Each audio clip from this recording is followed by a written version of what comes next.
नेपाल में जनरेशन ज़ी का एहतजाज, वज़ीर आज़म ओली मुस्ताफ़ी, पार्लियामेंट भी नजर आतिश।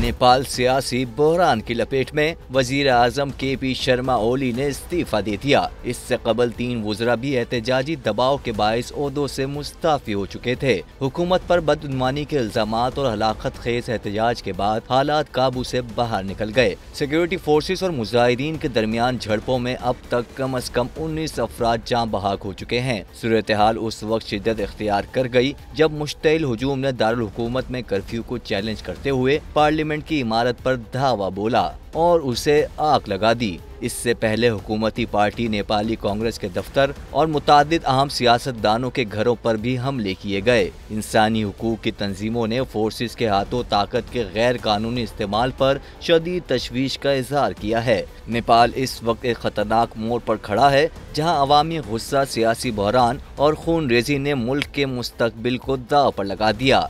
क्या ये सिर्फ हुकूमत का खात्मा होगा या पूरे निज़ाम की बुनियादें हिल जाएंगी? ये तो वक्त ही बताएगा।